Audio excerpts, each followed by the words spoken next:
The dog that shouldn't exist. There is a dog in this world that should not exist. It was not created by nature. It did not evolve over thousands of years. It was designed in a lab by one single man, and it weighs 75 pounds of pure muscle wrapped in fur as black as night. How do you create life from scratch? And what happens when that creation slips through your fingers? This is the true story of the giant black Labradoodle. And I promise you, by the time this is over, you will never look at these dogs the same way again. It is 1988, Australia. A man named Wally Conran works for the Royal Guide Dogs Association of Victoria. His mission is to train guide dogs for the blind. Sounds simple, but then a letter arrives. A Hawaiian woman named Pat Bloom writes to him in desperation. Her husband is blind. He needs a guide dog. But there is one enormous problem. Pat is allergic to dog hair. Wally had seen cases like this before. There was never a solution. Labradors, German Shepherds, Golden Retrievers, they all shed so much that allergic people simply could not live with them. He rejected the case. He tried again. He rejected it again. For 3 years, he tried to find Pat Bloom a guide dog that would not send her into an allergic reaction. Poodles have one of the rarest qualities in the entire animal kingdom. They barely shed, not because they lack fur, they have plenty, but their fur grows in such tight spirals that when it falls out, it stays trapped inside the coat. It does not fly. It does not spread. It does not enter your lungs. For an allergic person, a poodle is almost invisible as a trigger. It is as if the dog comes with a built-in air filter. But standard poodles, the large ones, do not have the guiding instinct of a Labrador Retriever. A Labrador is loyal to its core. It protects, it guides, it alerts. There is a reason it is the most used guide dog in the world. Wally Conran stared at both animals and thought the unthinkable. What if I crossed them? In 1989, the first litter was born. 3 puppies. 3 tiny creatures with the poodle's curly coat and the Labrador's golden eyes. Wally called them Labradoodles. Half Labrador, half poodle. 100% experiment. He ran allergy tests. He ran temperament tests. He taught them the basics of guide work. And of the 3 puppies, only one passed every test. His name was Sultan. And Sultan flew to Hawaii to live with Pat Bloom and her husband. Pat never had an allergic reaction. Her husband had his guide dog. Sultan stayed with them for years. On paper, Wally Conran had 1, but then he tried to find homes for the other 2 puppies. And nobody wanted them. Nobody wanted the rejected puppies. The organization's volunteers looked at them with pity. They are mixed breeds, they said, not purebred. In that world, a dog without a pedigree was like a car without a brand. Nobody wanted it, even if it worked perfectly.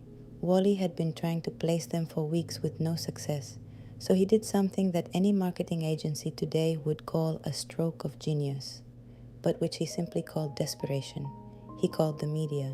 He told them he had a brand new dog, a breed never seen before, a designer animal, hypoallergenic, intelligent, enormous. And he gave it a name that sounded like the future. Labradoodle. Not a Labrador Poodle cross, not a hybrid mutt. Labradoodle. One single word. Round, memorable, magnetic. Journalists ran the story. People went crazy. The puppies were gone within days.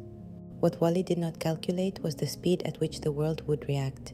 Within months, breeders across Australia began reproducing Labradoodles with no protocol, no health testing, no genetic criteria.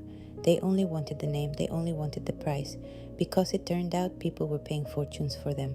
What had been born as a medical solution for an allergic woman became a multi-million-dollar industry almost overnight.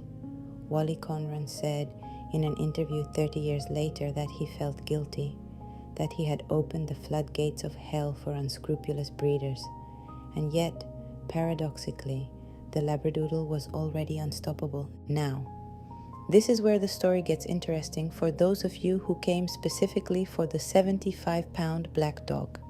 Sultan, the first one, was cream, almost beige. But black Labradors have always existed, and so have black standard poodles. When breeders started experimenting with different color combinations, something happened that nobody quite expected. Black dominated. The genetics of black coat color in dogs is dominant over almost every other color. When you cross a black Labrador with a black standard poodle, The probability of getting dark puppies is extremely high, and the standard poodle, and the large one, which can weigh up to 70 pounds on its own, when crossed with a stocky Labrador, began producing animals that shattered all size expectations.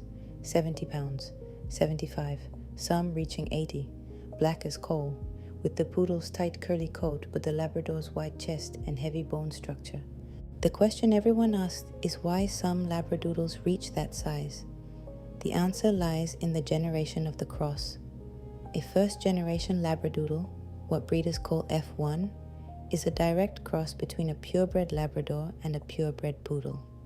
In that first cross, the size genes compete with each other and the result can be unpredictable.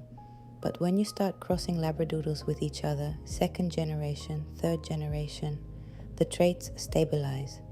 And if the ancestors in that genetic line were large, the descendants will be large.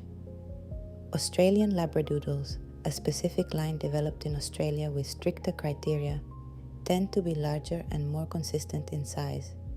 Many of the 75-pound black giants you see today on social media come from that Australian line, where breeders like Beverly Manners spent decades refining temperament, size, and coat until they created something that looks very little like Wally Conron's original experiment. Picture this: 75 pounds of black muscle, thick, curly fur shining in the sun, running toward you at full speed. Every human instinct tells you to move, to step aside. But then the dog stops dead in its tracks, looks up at you with those amber eyes, and puts its head on your knee as if it were the most natural thing in the world. That is a giant black Labradoodle, a giant with the soul of a puppy. They inherited the poodle's intelligence, the second smartest breed in the world, and the emotional loyalty of the Labrador, which has been the most popular dog in the United States for consecutive decades. The result is an animal that learns commands in just a few repetitions, that detects its owner's emotional state with clinical precision, and that weighs 75 pounds but remains completely convinced it is a lapdog. There is something deeply human about Wally Conron's story that we cannot ignore. This man created something that today brings joy to millions of families around the world. Dogs that accompany children with autism, that guide the blind, that detect epileptic seizures before they happen. And yet, in his final interviews, Wally speaks with sadness, because he also created the designer dog industry, one where unscrupulous breeders mix breeds randomly, sell sick puppies, and use catchy names to charge luxury prices for animals that suffer genetic problems their entire lives. Wally said something that has stayed with everyone who heard it. I wish I had never used that word. I wish I had just called them crossbreeds. Nobody would have gone so crazy. One single word: Labradoodle. That is all it took to change the global dog industry forever. Today, decades later, the debate is still open. Is the Labradoodle an official breed? The short answer is no. The American Kennel Club does not recognize the Labradoodle as a purebred. Neither do most international registries. But that is slowly changing.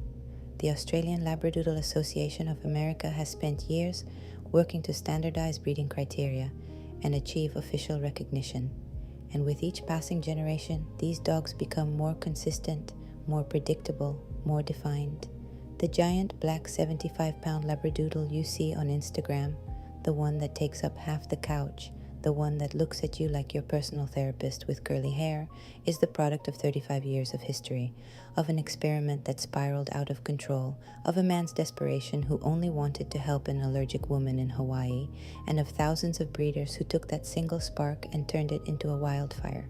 The next time you see one of these massive black dogs pulling their owner down the street, remember, it exists because a woman in Hawaii had allergies.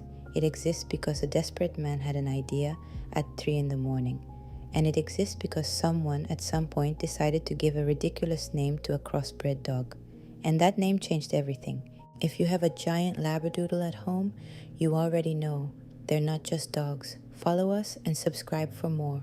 You're going to love what's coming.